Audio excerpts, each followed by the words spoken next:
I'm going to shock the world here. I'm calling for an open tryout. If anyone is watching this, I'm calling for an open tryout. I got a year of eligibility left. Might have some. Anthony, where is home for you? Home is Medland. That's wrong. All right, I hear what you're saying, but I'm just have to disagree. While we were in class this morning, I was watching his mixtape, and this guy catches and shoots from anywhere. Are you ready for some debate? Because Bobcat Breakdown starts right now. Welcome to another episode of Bobcat Breakdown. I'm your host, Rose Carrata, alongside Beckett Calkins and Thomas Curtis. How are you guys feeling tonight? Yeah, and you know, Thomas, I'm fired up to get things going. I know we kind of have been jumping right into the men's basketball action, and we'll see how that continues tonight. I'm pumped. This is my first time on Bobcat Breakdown as an analyst, so I can't wait to get started.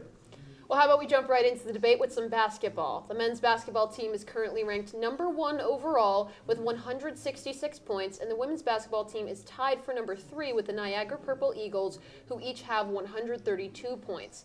Which of these rankings are more accurate? Beckett, let's start with you. Yeah, I'm going to go with the men's team. Although their head coach, Tom Pecora, will really stress that the preseason polls are not important at all, this men's team should be a wagon this year. They should be very strong all year.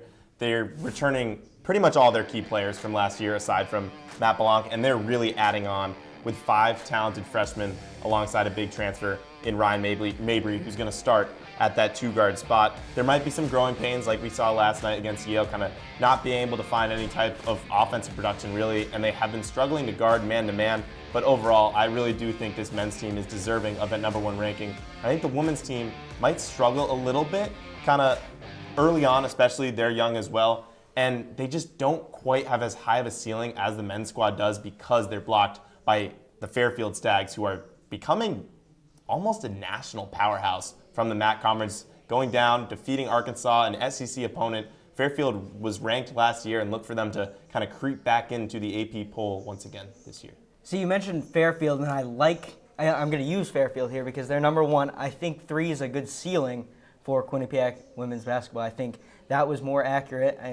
The men's team is going to be a wagon in the MAC, but after a 78-74 win over Holy Cross, who was polled 5th in the Patriot League, I think that's exactly what you wanted to see game 1. And after one game, I think the number 3 in the MAC is a good preseason poll for Quinnipiac.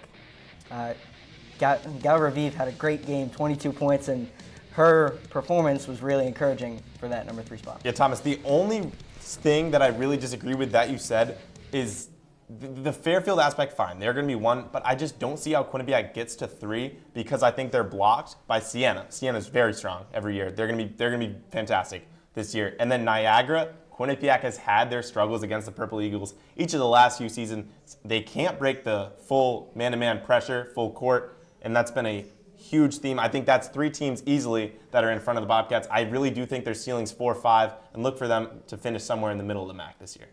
That's a good point, but Quinnipiac struggled against Yale. It was 88-62. They didn't play great man defense. They couldn't rebound the ball at all.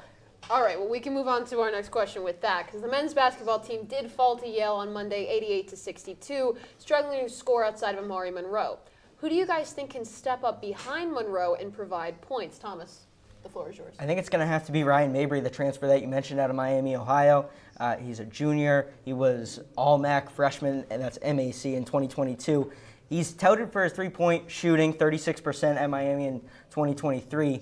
Only went 1 for 7 on Monday. So if he steps up and is the shooter that he's supposed to be for Quinnipiac, that's going to take the load off a little bit of from Amari Monroe. Ryan Mabry, he's going to be fantastic. He's going to have a great year this year. He really, really, really struggled yesterday, making his first shot and then not hitting another shot for the rest of the game. But this is a guy who, like you mentioned, he's 6'5". He's very athletic, known as a shooter. He can find his shot inside. I talked to his sister, Marina Mabry, the WNBA star, last week, and she said that he beats her consistently now with that size. He should have a fantastic year in Hampton, and he will provide that secondary scoring, but I think it's a team effort. I think guys like Jaden Zimmerman, he's going to progress as the year goes on off the bench, one of those talented first years. Alexis Reyes has become a captain as well, and he needs to show that he has the ability to consistently knock down those jump shots. Zimmerman is a guy, as you see on screen right there, 17 points per game in high school, shooting 50%, hyper efficient from the floor. He can get to the rim, he can shoot the ball, he's athletic, kind of 3-and-D. His ceiling,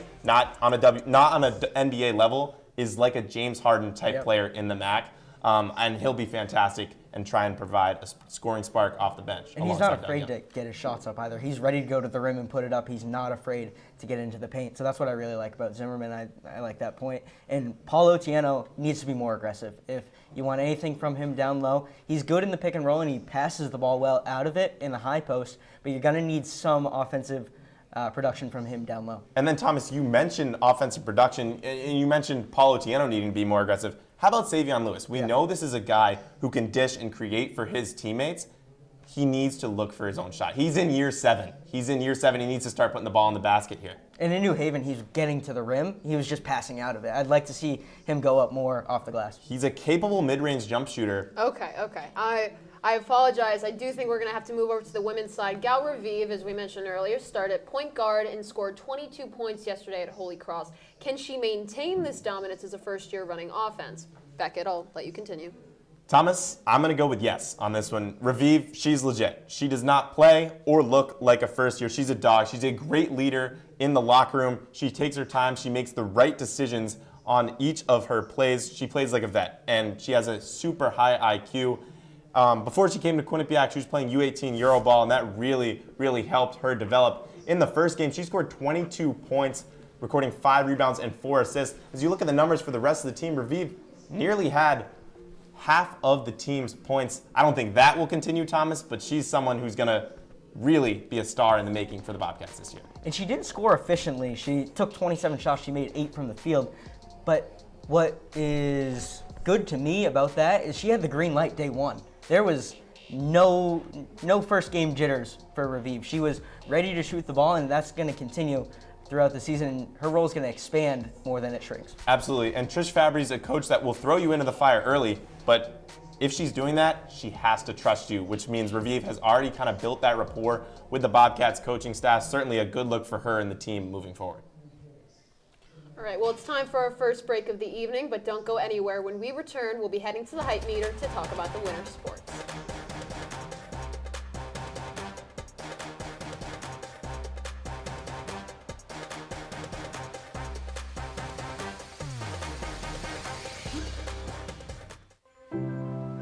We are taught you don't talk about your problems with nobody because you could get in trouble. And I've been through a lot. Anxiety, depression, sexual assault. When I decided to get help, my life changed. And the mental health box, that was one of the big tools. Accepting help means that we are allowing somebody to bless our life. It's freeing. We got stronger together. Love your mind.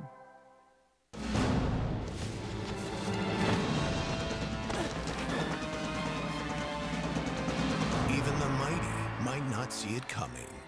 It's prediabetes, and it captures 1 in 3 adults. But you can escape. Take the 1-minute prediabetes risk test to know where you stand and prevent or delay type 2 diabetes. Be your own hero on smartphones everywhere at doihaveprediabetes.org.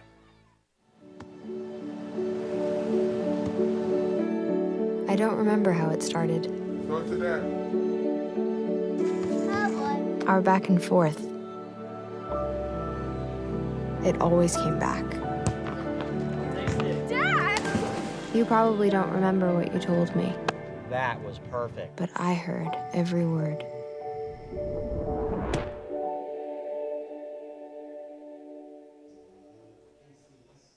Welcome back to Bobcat Breakdown with winter sports heating up. Let's see how hyped these two are about Quinnipiac's winter sports teams. Let's start with the men's basketball team. Yeah, let's throw the meter up there, Thomas. And I'm going to let this one roll to just about there. So we're getting into the red territory. Like I mentioned before, this is a team with a very high ceiling, a very high floor. My only concern is they haven't proven anything yet. They struggled in their Division III exhibition game against Albertus Magnus yesterday. It was a really terrible performance. I talked about it last night. There were really no positives for the Bobcats yesterday. I mean, Amari Monroe, you could say, really flashed, but he's expected to do that. And he didn't even shoot the ball efficiently. So Bobcats will need to clean that up. That being said, they're worthy of the #1 ranking. They should be fantastic this season. I just need to see it before I go all the way to the red. Yeah, we'll pull mine up, and I'm just going to let it roll. We're going to go all the way down to the end of the red, and I'd like to go all the way down to the end of the red. I'm not worried about losing to Yale. Yale's going to be a competitor in the Ivy League along with Princeton. That's the 1 and 2. And so what? They were out-rebounded a ton. I'm not worried. I think that Tom Pecora is going to figure out the rotations, and I believe that Quinnipiac's going to hit their stride once they get into MAC play, and I'm really not worried about this men's team. I'm also not worried. I would just say I'm proceeding with a little bit of caution. I do still think this is the best team in the MAC. The other reason why I'm a little kind of cautious about this men's basketball squad right now is the result from last night between Princeton and Iona. Yeah. Princeton was picked as the #1 team in the Ivy League this year over Yale. Iona is kind of a #2, maybe 3 seed in the MAC behind Quinnipiac, one of their top contenders. And Princeton only beat that Iona Gales team by 1 point. So that was a close matchup. Quinnipiac obviously got absolutely curb stomped by Yale, if I'm being honest, last night. Yeah, no, absolutely. And I think Iona's going to be the top competitor, but I think Quinnipiac will be able to handle them once they get their feet under them in the rebounding department. We'll have to see later on the season. Well, staying on the hardwood, let's check in on the women's basketball team. I'll go first. I'm going to keep rolling. We're going to stop right about there. Gal Raviv, after watching that performance, 22 points in her first ever collegiate game. What is there to not be excited about? And Jackie Grisdale was all-MAC second team in the preseason. She only had 8 points, so she steps up a little bit more in the scoring department. Quinnipiac's going to be good, but not as exciting to watch as the men's team.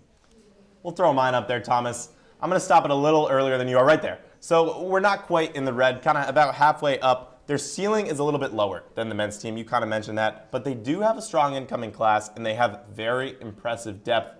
One reason why I put them, kind of just past the midway mark is Trish Fabry. We know she's done this before. We know she can win. She's a vet. She always gets the most out of her players, and that's why I still think this will be a successful season in Hamden. I just think they're blocked by Fairfield, like I said before, and which kind of limits the hype, right? You want to win a MAC title. You want to go to the NCAA tournament, which Fabry's done that before. The women's basketball program has consistently been better than the men's basketball program.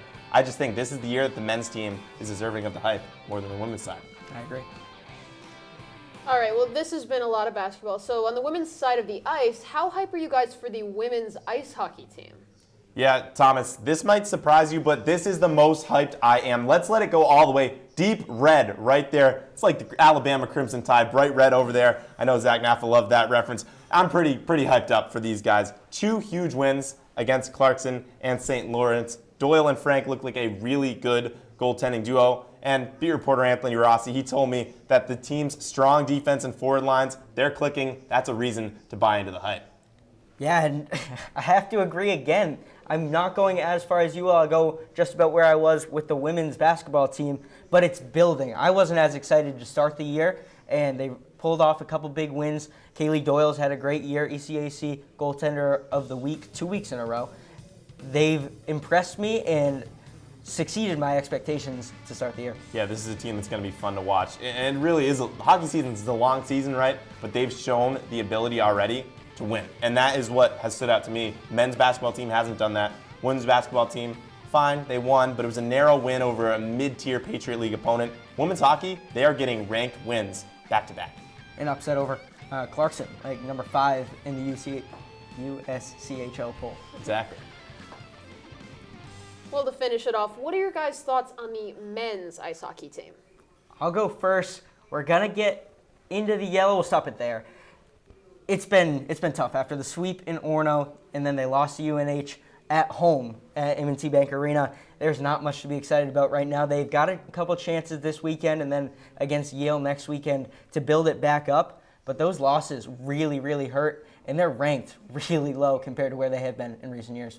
Yeah, Thomas, you mentioned that ranking. Let's stop it right there. We're barely approaching the yellow. I'm stopping this early. This is the team's lowest USCHO ranking in 4 years. They lost their first game at home in regulation in nearly 3 years. This is a team that really hasn't proven much.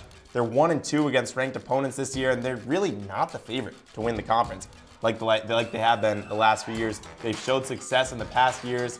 They're kind of known as the national powerhouse on campus, but I think the women's hockey team is really starting to overtake the men's program, at least right now this season. There's a lot of promise, but not many results with ugly wins other than that Holy Cross matchup earlier on this season. And there's no fans in the stands. We're not getting a big turnout at the bank. Well, these guys seem pretty hyped about winter sports, but I'm hyped to get some water at this next break. When we come back, we will discuss some exciting MAC games from this past weekend. Don't go anywhere.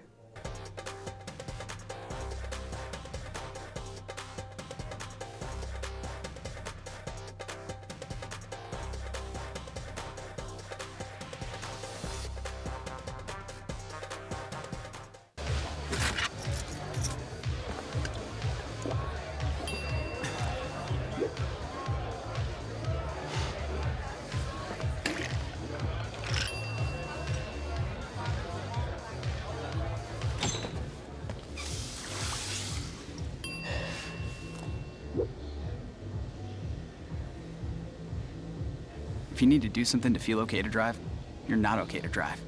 Don't drive buzzed.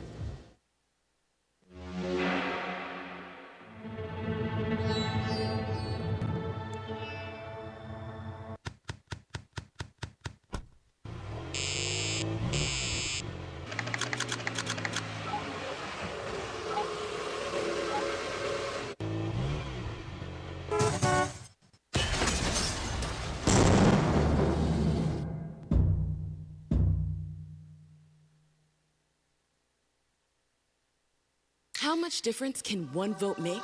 Since 2023, more than 60 U.S. elections have been tied or won by just one vote.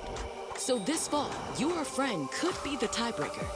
And that could make all the difference. People are more likely to vote when encouraged by a friend. So use your power to decide this election. Make sure you're good to vote and encourage your friends to make a voting plan at votevotevote.com. Welcome back to Bobcat Breakdown. If you're just joining us, I'm Rose Carrata alongside Becca Calkins and Thomas Curtis. Over the weekend, Quinnipiac sports had it all, from MAC championship to a thrilling playoff game and so much more. QBSN has the recap.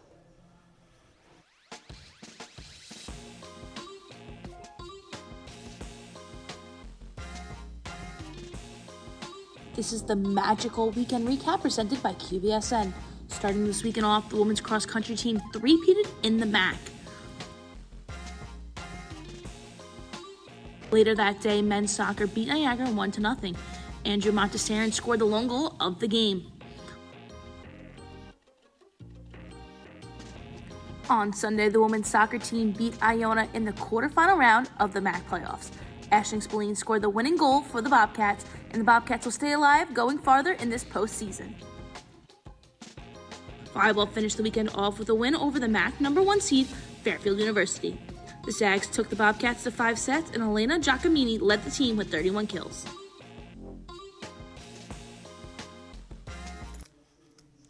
This past weekend, the women's cross-country team earned their third straight MAC championship. Is it safe to say they're the best athletic program on campus? Thomas, what are your thoughts? No, honestly. As much as I'm a basketball guy, the hockey team won a championship just 2 years ago. Right now, maybe they're struggling, as we just talked about. But in my mind, when I talk about professional sports, when I talk about the Patriots, the Celtics, the Red Sox, once you win a championship, it gives me a 3-year window where you're kind of excused with what you do. And the hockey team has dominated the ECAC since 2020. They've won regular season tournaments, and they continuously show up in the NCAA tournament. They won just 2 years ago. They've built a strong reputation as winners, and I believe they're the best athletics team QU has to offer. Yeah, Thomas, let's not be silly here. It's just the MAC conference, right? If they were winning, national championships, maybe. But Quinnipiac does have 2 nationally recognized teams in the men's and women's hockey team, pretty much year in and year out. If you want to make the argument, though, that the women's cross-country team is the best team in their conference, then I think you could make it a little bit. The only challenger there would be the women's soccer team, right? They've won back-to-back MAC titles and are up for a third, trying to get there this year. That would be my only hesitation on this point. Well, to the pitch, the women's soccer team secured a first-round victory over Iona on Sunday, while the men's team played Fairfield on Wednesday with a chance to clinch a playoff berth. What would be more shocking to you guys? Men's soccer making the tournament, or the women's team losing in the semifinals?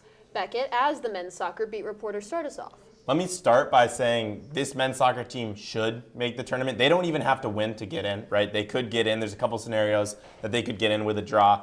That being said, I think the women's team losing in the semifinals would be far more shocking.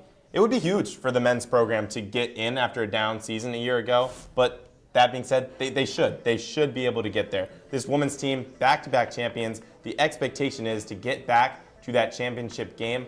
Obviously, there's been a little bit more struggles than there have been in recent years on the pitch on the women's side, and this men's team really up and down, really inconsistent. They've struggled to score at times this season, which have really provided them a lot of offensive lapses, but defensively, they've been strong all year. Eric DaCosta has been stressing the patience with this team, and it seems to be paying off with back-to-back MAC wins, a huge in-state rivalry game tomorrow to round out their regular season and potentially their season, if they lose, against Fairfield tomorrow night. It's a numbers game. Men's soccer has many more chances to make it into the playoff than women's soccer losing, and if they lose in the semifinals, so be it, but I just don't see it happening as much as I see men's soccer just beating Fairfield or the other scenarios that you tweeted out that I don't have written down. But Dave Clark's team has only allowed 3 goals in the last 6 games, 2 of which came against Mount St. Mary's. So they've allowed 1 goal in those other 5 games. The defense has been great, and I believe that they're going to win that game in the semifinal. And Thomas, as you look at that graphic up there, this men's team, right, second in the conference in goals per game, that is a flawed mark because of their game against the Division III program, Farmingdale State, where they set a program record in goals. That really has inflated their offensive statistics, offensive margins, and point differential throughout the entire season. They really have struggled offensively, which this women's team, sure, there's been lapses at time, but they've been a wagon. They've shown they can do that. This men's team really hasn't showed that much. That being said, I still think this women's team losing would be more shocking than the men's team missing the playoffs. Well, with wins in 8 of their last 9 matches, including a win over the previously undefeated Fairfield Stags, do you guys think volleyball is hitting their stride at the right time? Thomas, take it away. Yeah, Elena Giacomini has been great. She's their number 1, and she's hitting her stride. She has 204 kills in conference play, and when your number 1's rolling like this, the momentum is bound to carry over to the rest of the team.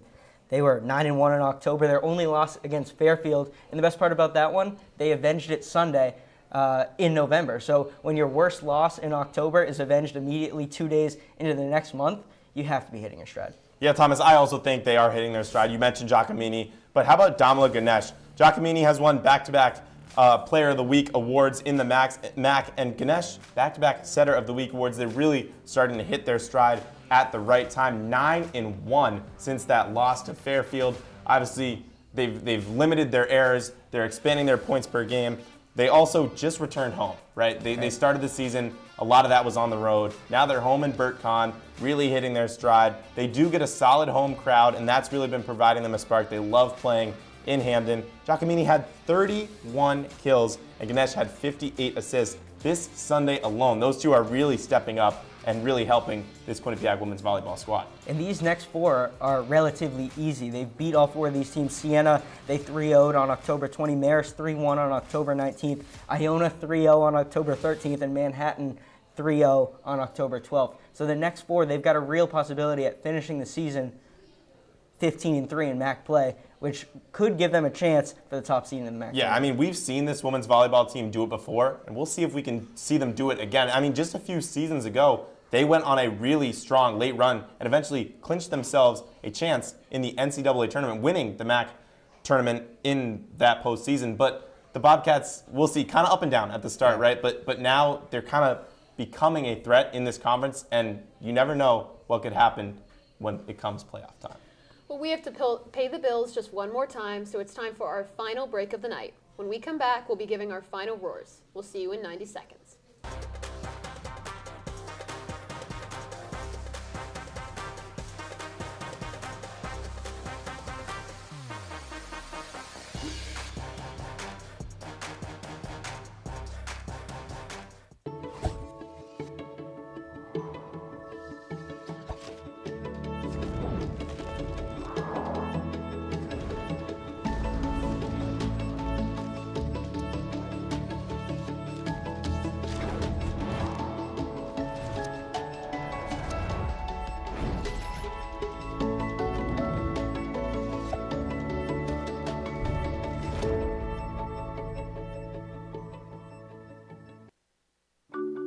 I tell my son, I love you every single day.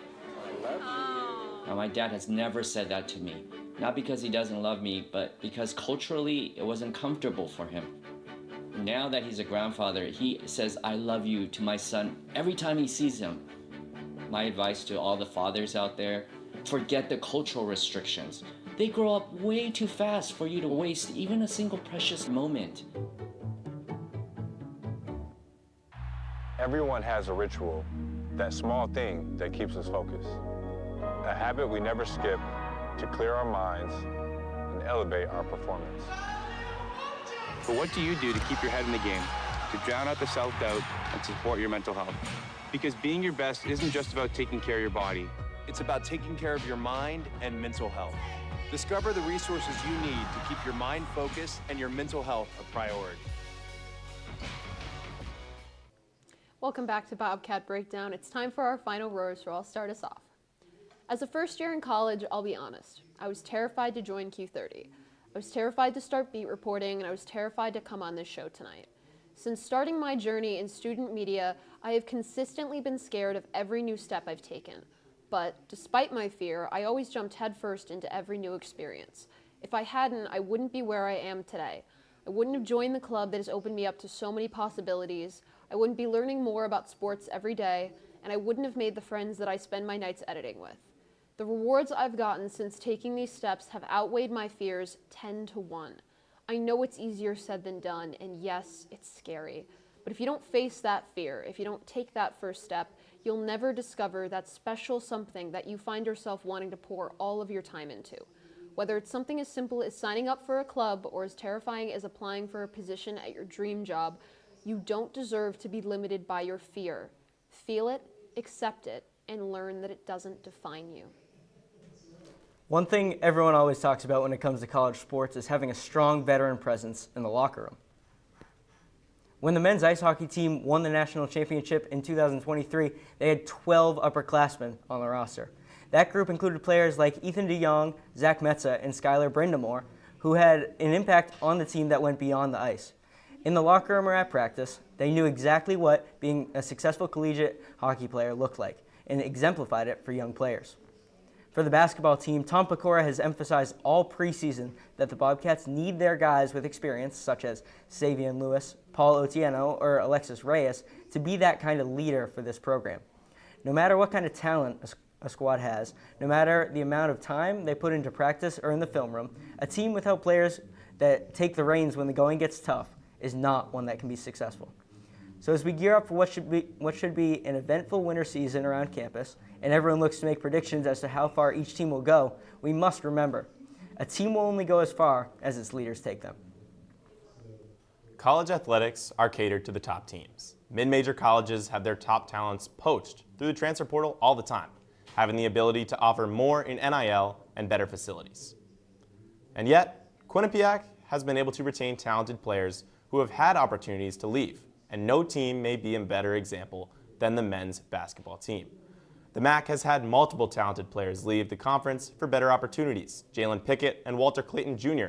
both won MAC Player of the Year as sophomores before transferring to bigger programs.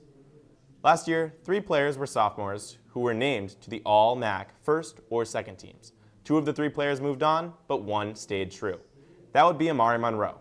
Monroe helped guide the Bobcats to their first ever conference regular season title. It appeared he would only spend a year in Hamden, but Quinnipiac has a culture, and that culture helped bring Monroe back for another year in blue and gold, as the team aims to win their first tournament championship. But beyond that, it has set a precedent for players that come to Quinnipiac in the future. Well, unfortunately, we're getting a little tired, and I'm sure you guys are too. Thanks for hanging out with us on this Tuesday night. Make sure to follow us on our social media at Q30 Sports and check out our website at q30tv.com. From the producers and everyone working hard behind the scenes, for Beckett Calkins and Thomas Curtis, I'm Rose Carrata. Have a great rest of your night, Bobcats.